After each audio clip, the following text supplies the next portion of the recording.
बोलो जयकारा बोल मेरे श्री गुरु महाराज की जय। गुरुमुख प्रेमियों, श्री रामचरितमानस में काकभुशुंडी जी महाराज जी कथन करते हैं, राम कृपा बिन सुनिख अगराई, जाने न जाई राम प्रभुताई। जाने बिनु ना होए परतीति, बिन परतीति न होए प्रीति। प्रीति बिना नहीं भगत दृढ़ाई, जिम खगपति जल कै चिकनाई। हे पक्षी राज गरुण, भगवान की कृपा के बिना भगवान की प्रभुता नहीं जानी जाती। प्रभुता जाने बिना भगवान पर विश्वास नहीं बनता।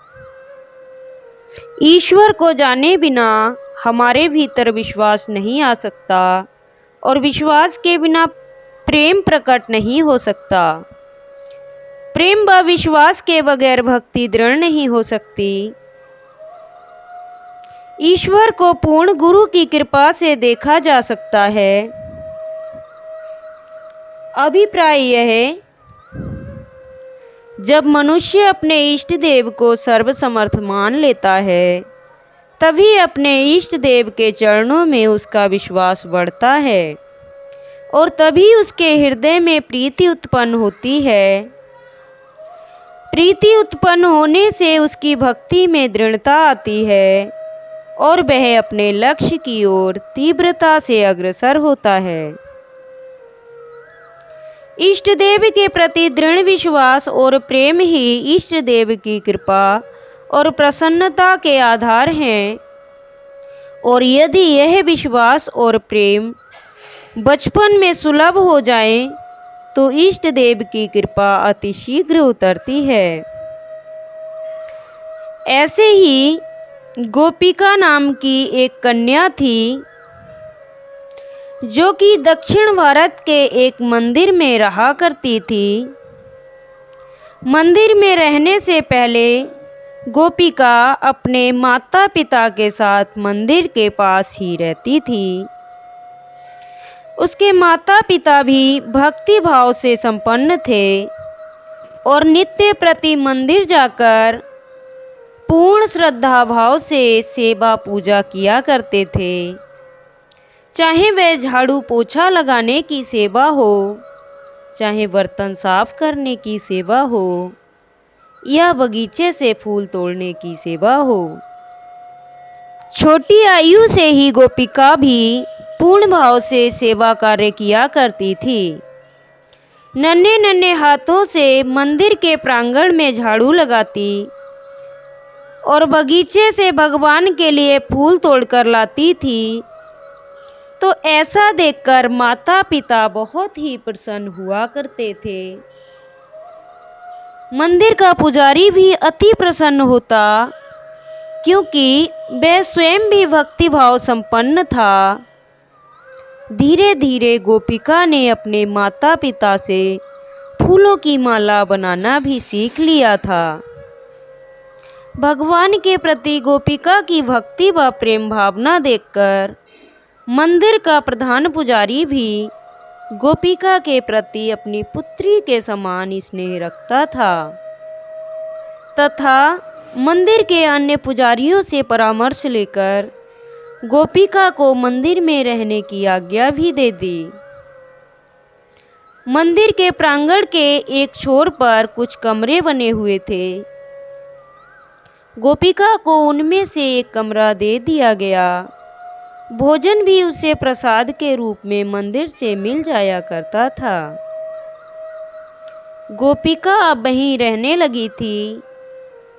वह रोज सवेरे जल्दी उठ जाया करती थी और स्नान आदि से निवृत्त होकर भगवान के लिए फूल चुनती और फूलों की माला बनाती थी।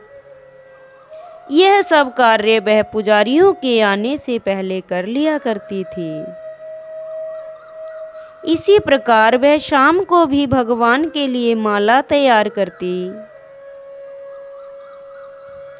गोपिका द्वारा प्रेम और श्रद्धा से बनाई गई फूलों की मालाओं की मंदिर के पुजारी खूब प्रशंसा करते और जब पुजारी वो माला भगवान को पहनाते तो गोपिका भाव विह्वल हो जाती।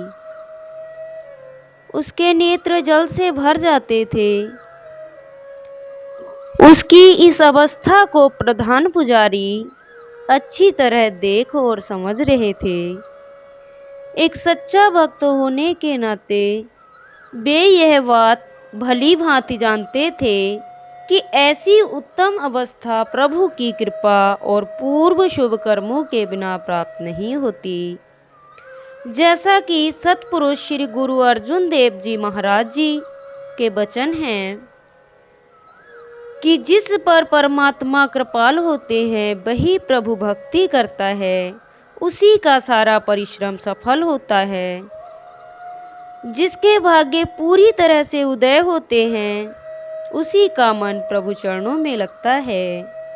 इस तरह भगवान की सेवा करते करते प्रभु के प्रति गोपिका का प्रेम दिन दूना रात चौगुना भगवान के प्रति बढ़ने लगा।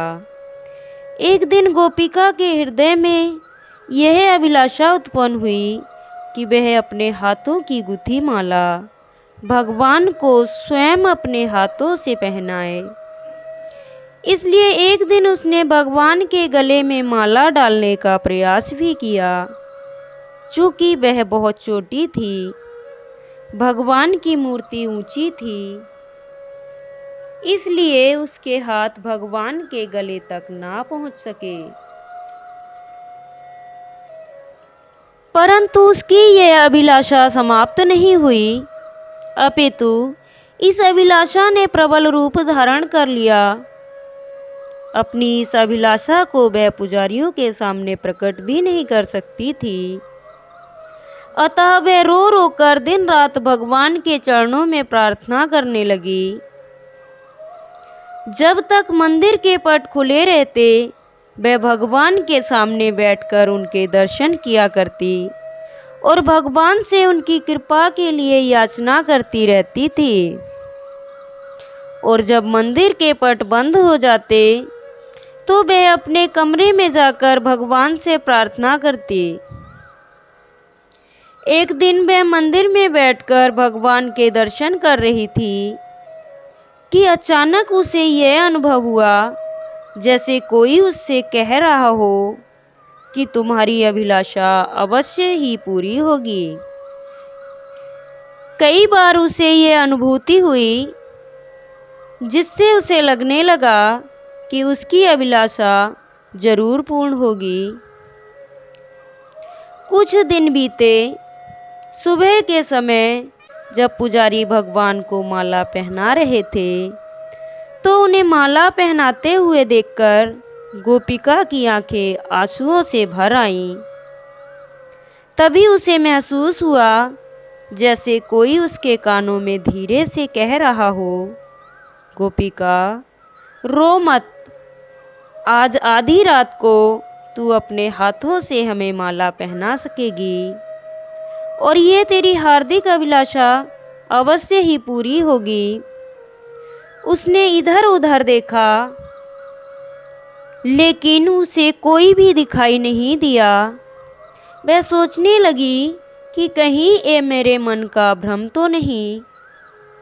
तभी उसे पुनः ये महसूस हुआ कि कोई उसके निकट खड़ा होकर धीरे से कह रहा हो, गोपिका हमारे कथन पर विश्वास कर, आज रात को तेरी ये अभिलाषा अवश्य ही पूर्ण होगी। गोपिका ने मन ही मन कहा, परंतु कैसे? क्योंकि आधी रात को तो मंदिर का दरवाजा बंद रहता है और दरवाजे पर तो ताले लगे रहते हैं। इसके उत्तर में उसके कान में फिर आवाज आई कि तू चिंता मत कर, जैसे ही तू द्वार स्पर्श करेगी वह अपने आप खुल जाएगा। अब गोपिका का हृदय प्रसन्नता से झूमने लगा। उसके हृदय में श्रद्धा थी, विश्वास था और प्रेम था। इस घटना को उसने अपने ऊपर भगवान की कृपा को जाना। शाम को उसने भगवान की माला के लिए फूल तोड़े ही और रात के लिए भी फूल तोड़कर रख लिए। और शाम की आरती होने के बाद उसने फिर से माला बनाई और रात का इंतजार करने लगी। अब ज्यों-ज्यों समय बीतने लगा, उसके हृदय की धड़कन बढ़ने लगी और मन में विचार करने लगी कि क्या सच में आज उसकी हार्दिक अभिलाषा पूर्ण होगी। अब वह इस बारे में किसी से कोई बात तो कर नहीं सकती, तो वह कभी करवटें बदलने लगती, तो कभी उठकर कमरे में टहलने लगती, क्योंकि नींद तो आने का नाम भी नहीं ले रही थी। पहरेदार ने आधी रात होने का घंटा भी बजा दिया। घंटे की आवाज़ सुनकर गोपिका ने फूलों की माला हाथ में ली और चुपचाप मंदिर की ओर चल पड़ी। मंदिर के द्वार के समीप पहुंचकर वह मन में विचार करने लगी कि इतना मजबूत दरवाज़ा जिस पर मजबूत ताले लगे हुए हैं, ये कैसे खुलेंगे। तभी उसे वे शब्द याद आ गए कि तू चिंता मत कर, जैसे ही तू द्वार स्पर्श करेगी वह अपने आप खुलता जाएगा। ये बात याद आते ही उसने द्वार को हाथ लगाया तो द्वार थोड़ा सा खुल गया, जिसमें होकर वह अंदर चली गई। अंदर तो बिल्कुल अंधेरा था, वहाँ तो कुछ दिखाई ही नहीं दे रहा था।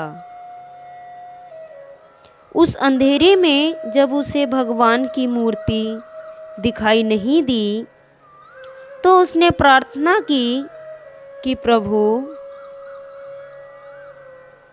मुझे तो यहाँ कुछ भी दिखाई नहीं दे रहा, क्या मैं अपने कमरे से दिया उठा लाऊं? भगवान कहने लगे, नहीं नहीं, ऐसा कदापि ना करना। यदि किसी को मंदिर के अंदर जरा सी भी रोशनी दिखाई दी तो सब खेल बिगड़ जाएगा। गोपिका कहने लगी, फिर मैं क्या करूं? यहाँ तो बिल्कुल अंधेरा है, मुझे तो कुछ दिखाई नहीं दे रहा, तो आपको माला कैसे पहनाऊं? प्रेमियों,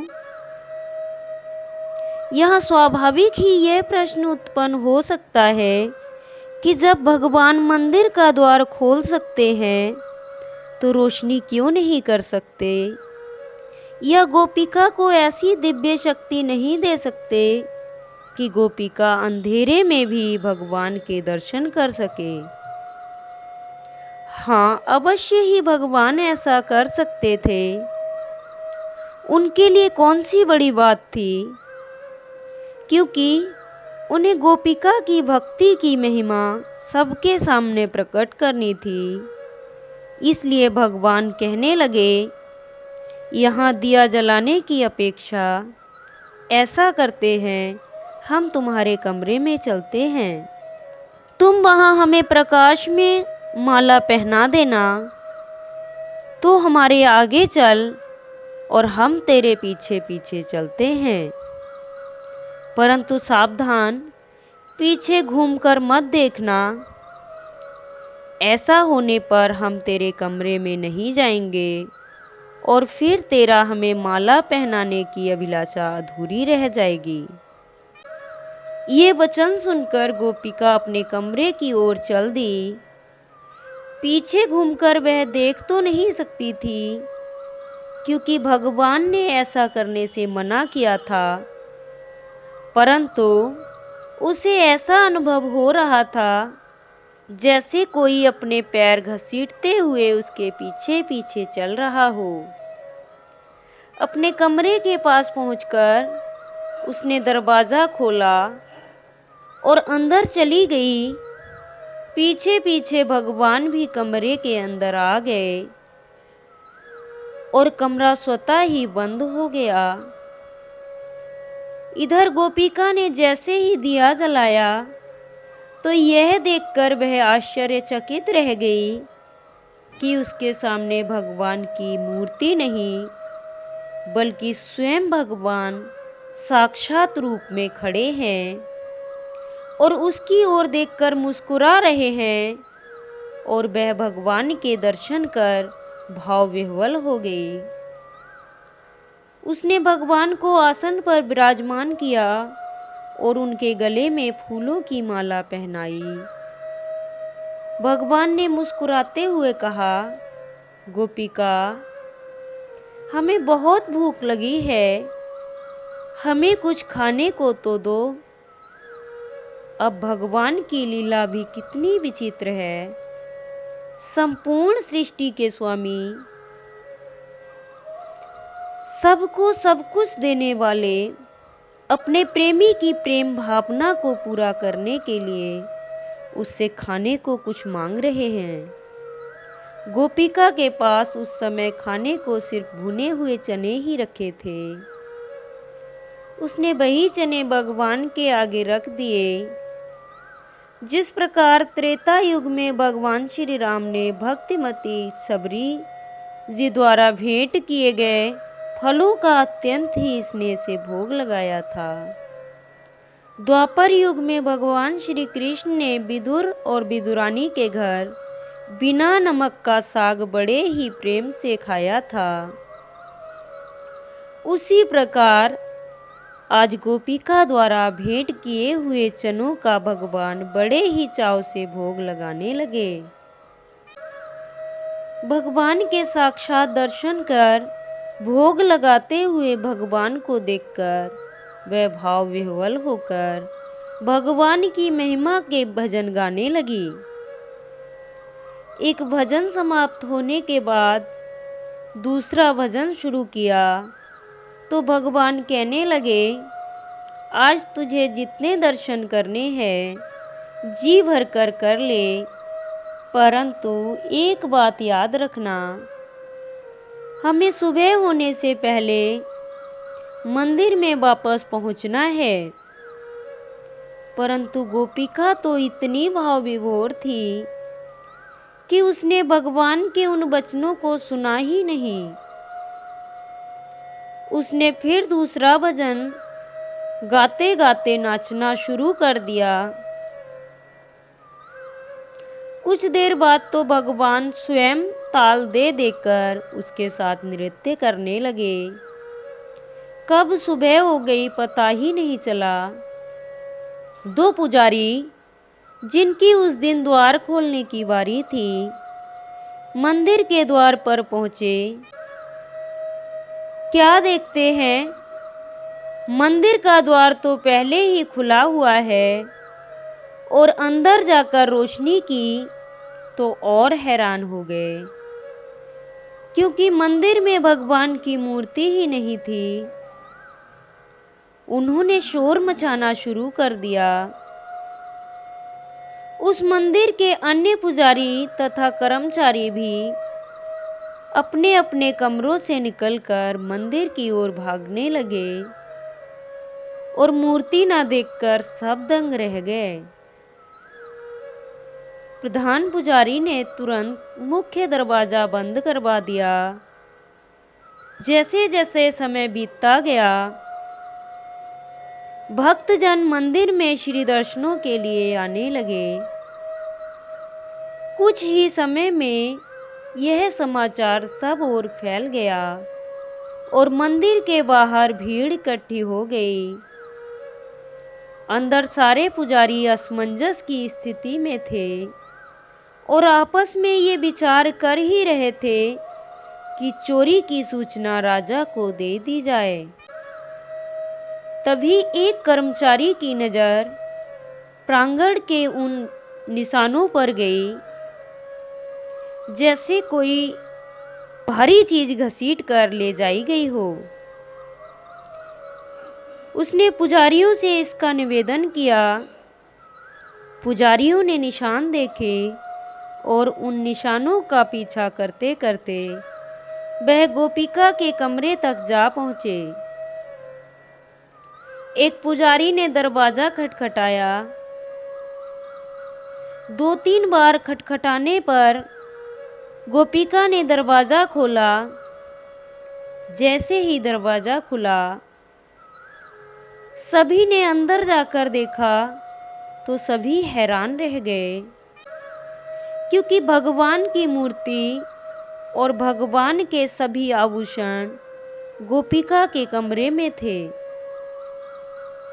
पुजारियों को मूर्ति की तरफ देख गोपिका ने भी पीछे घूमकर देखा तो मूर्ति देखकर वह भी हैरान रह गई, क्योंकि वहाँ साक्षात भगवान नहीं, केवल मूर्ति है। गोपिका के कमरे में भगवान की मूर्ति देख पुजारियों के क्रोध की सीमा ना रही। उन्हें क्रोधित देखकर गोपिका ऐसे सहम गई जैसे शेर को देखकर हिरन सहम जाता है। परंतु प्रधान पुजारी गोपिका की भगवान के प्रति भक्ति, श्रद्धा, प्रेम और विश्वास को अच्छी तरह समझते थे। वे यह भी जानते थे कि गोपिका बहुत ही संस्कारी लड़की है, इसलिए उन्होंने दूसरे पुजारियों को रोककर कहा, आप लोग क्रोध ना करें, बल्कि शांतिपूर्वक इस बात पर विचार करें कि भगवान की यह मूर्ति इतनी भारी है कि 4-5 लोग भी मिलकर इस मूर्ति को घसीट कर नहीं ला सकते। फिर ये छोटी बच्ची इस मूर्ति को अकेले घसीट कर कैसे ला सकती है? प्रधान पुजारी की यह बात सुनकर दूसरे पुजारी कुछ शांत हुए, परंतु फिर भी कहने लगे, आपकी बात तो ठीक है, परंतु मूर्ति तो यही है और कोई तो इस मूर्ति को यहाँ लाया ही होगा। प्रधान पुजारी ने कहा, आप थोड़ा शांत रहें। ऐसा कहकर उन्होंने उस बच्ची को अपने पास बुलाया और बड़े ही प्यार से उसके सिर पर हाथ फेरते हुए पूछा, गोपिका, मैं जानता हूँ कि भगवान के चरणों में तेरा बहुत प्रेम है। सच सच बता, ये मूर्ति यहाँ तक कैसे आई? गोपिका रोते हुए प्रधान पुजारी के चरणों में लिपट गई। उसने अपनी माला पहनाने की अभिलाषा से लेकर रात की घटना सब कह सुनाया। प्रधान पुजारी ने उसे गोद में उठाया और उसके सिर पर स्नेह भरा हाथ फेरते हुए कहा, गोपिका, मुझे तुम्हारे कहे एक एक शब्द पर पूरा विश्वास है। तू बड़ी भाग्यशालिनी है, क्योंकि तुझ पर भगवान की बड़ी कृपा है। भगवान की मूर्ति को फिर से मंदिर में स्थापित किया गया। सारी घटना जानकर नगर का प्रत्येक निवासी गोपिका की भक्ति की सराहना करने लगा, परंतु पुजारी अभी भी शांत नहीं हुए थे। प्रधान पुजारी के अतिरिक्त सभी पुजारियों की यही राय थी कि गोपिका का यहाँ रहना किसी भी प्रकार से उचित नहीं है। प्रधान पुजारी, जो कि सिर्फ पुजारी नहीं था बल्कि भगवान का सच्चा भक्त था, वह भी चाहता था कि अब गोपिका किसी संत महापुरुष की संगति को ग्रहण करे, जिससे उस पर भी मीराबाई की तरह भक्ति का गहरा रंग चढ़ जाए। ऐसा विचार कर प्रधान पुजारी गोपिका को अपने गुरुदेव के आश्रम पर ले गए और उनके श्री चरणों में गोपिका के विषय में सारा वृत्तांत कह सुनाया। गुरुदेव ने कृपा कर उसे अपनी शरण में रख लिया। जैसे मतंग ऋषि के आश्रम में रहकर सबरी ने भक्ति की प्राप्ति की थी, उसी प्रकार गुरुदेव के आश्रम पर रहकर उनके मार्गदर्शन में चलकर गोपिका ने भी भक्ति की प्राप्ति की और अपना मानुष्य जन्म सफल किया और संसार में अपना नाम अमर कर गई।